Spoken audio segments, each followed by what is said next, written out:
Bowl, lost last year. They had an incredible season. They looked like they had an incredible offseason.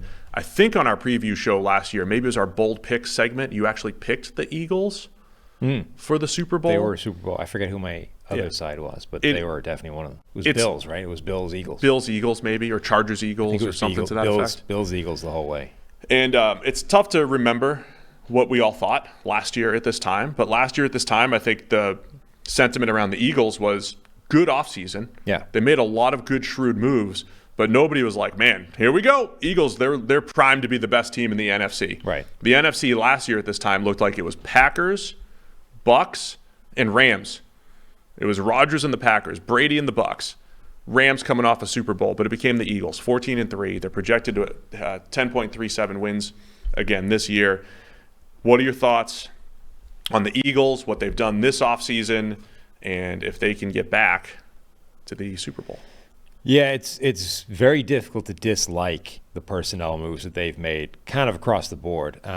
They managed to retain both James Bradbury and Darius Slay after the seasons that those two guys had last year, and when it seemed inevitable that they would lose at least one, if not both of them.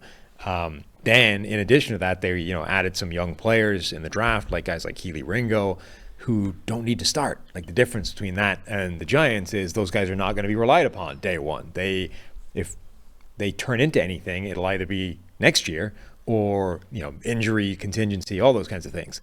And then so that's kind of future-proofing that position for next year, and then they're potentially benefiting from doing that in the last couple of years in a couple of other positions. So they let go of TJ Edwards at linebacker. Nakobe Dean theoretically steps right in and mans that spot. Same with safety. They let go of players, and Reed Blankenship, who played some last season, gets to step in and become a full-time player. So Terrell Edmonds comes in. Yeah, really across the board, they've done a really good job of backfilling and fixing the holes that were going to be departed. On the offensive line, same thing. Yep. Sayamalu goes in free agency. Cam Jurgens steps in. He's now the right guard. So it's difficult to dislike it. The only caveat is it is an unknown, right? And simply changing what was working is not a good thing inherently, right? It's a reality of the NFL. You basically cannot keep the entirety of a winning roster together. It's impossible. You can keep a winning roster together, but it's by focusing on the nucleus and then changing the pieces around it and hoping it all continues to be as successful as possible. But you simply cannot pay everybody on a winning roster every single season. You don't have there's too much money, and you can't do that. So you need to be right when you make these kind of moves. But all you can do is, future-proof it, make the theoretical right move, and then hope you don't get bitten by a goof somewhere along the line. They really hit on their buy lows last year. Hassan Reddick comes in and is an elite pass rusher, and James Bradbury, as you mentioned, you buy low on him, and it didn't look like they were going to keep James Bradbury and Darius Slay, who were both the most productive cornerback duo in the NFL, but they're both back. It's tough to always hit on those, but they do a great job as an organization. And then, bringing in Jalen Carter in the draft, it's not just picking a good player, but you may have just picked a superstar by accident to load up that defensive line that's already really loaded, right? So they have a style. They are taking buy low shots on guys like Jalen Carter and Nolan Smith. Getting Jalen Carter at number 9 overall, getting Nolan Smith at the end of the first round as a pass rusher for Georgia. Neither guy has to quote-unquote start. Yeah. But Jalen Carter, when he's ready to play, 600-700 snaps, he will. When he's ready to play 45, 50 snaps a game, he can if he needs to. So, yeah, they're in a really good spot there. And then the other buy low last year was A.J. Brown. I mean, a first-round pick for A.J. Brown, for a top 5 to 8 receiver in the NFL that has that type of impact. That was unbelievable by the Eagles, and I think that aided in Jalen Hurts' development. And what we saw from the Eagles last year was the ability to win games in different ways every single week. There were weeks where it was only A.J. Brown and Devontae Smith at receiver taking over.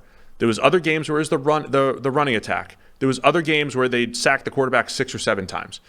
So they have different ways to win because they've built that depth. They're not just dependent on a couple players or a couple units. Top to bottom, the depth is there.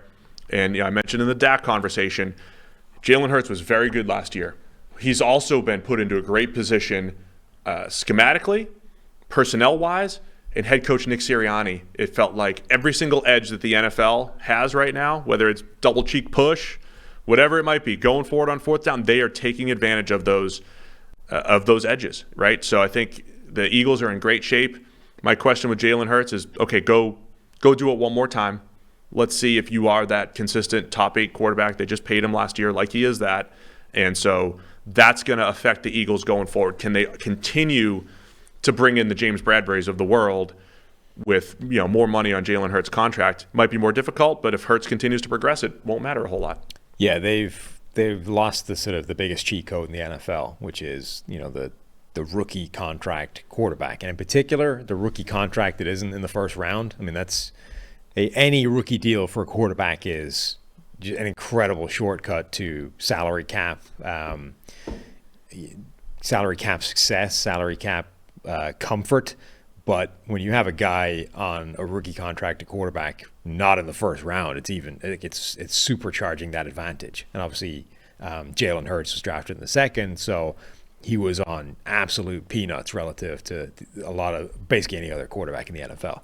Now they've got to pay him significant money, so it's going to be a different dynamic for the Eagles going forward. One point, by the way, the A.J. Brown trade, we always refer to that as a first-round pick. It was also a third, which we never mentioned, but is actually a significant enough pick that it's probably worth mentioning. It's still a steal. Still a steal. It doesn't change anything, but it's not just a first-round pick. Like, the third-rounder is still a potentially important draft pick. Oh, yeah, of course. That should be noted.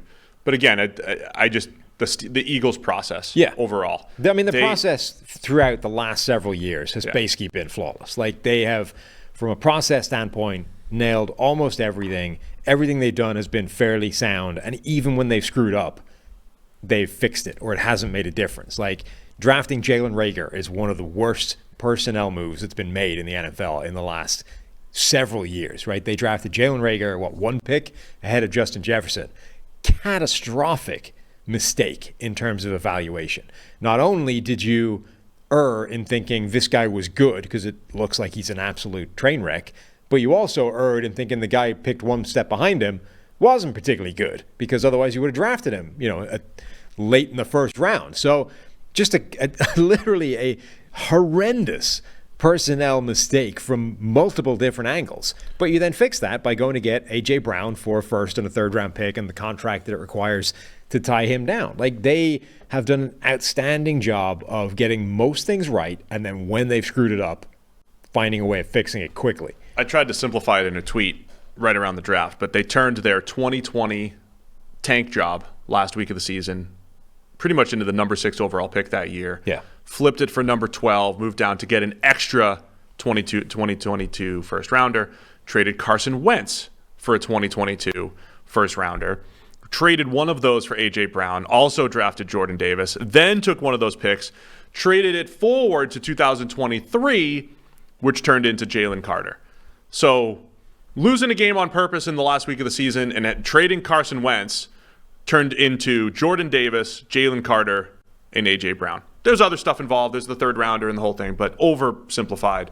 Really good moves by the Eagles, and that's why they're in the position they're in. And that's with a very good on-paper roster. When I'm analyzing the roster, I always start with the quarterback and then jump to the receivers. And we've talked a lot about A.J. Brown and his elite ability, but Devontae Smith as the 2 last year. Is he like a T. Higgins? Should we be thinking of him as a T. Higgins where he's like a fringe wide receiver 1? There were games where Devontae Smith was outstanding, and he's proved that the size thing isn't a major issue here.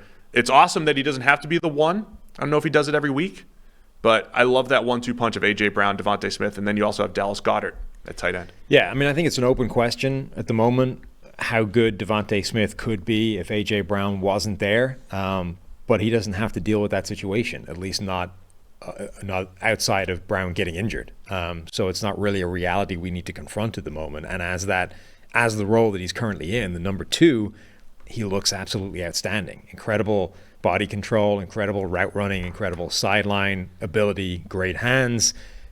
He's a perfect secondary complement, and that's Brown, Dallas Goedert, that's what the collective makes that offense so impossible to stop.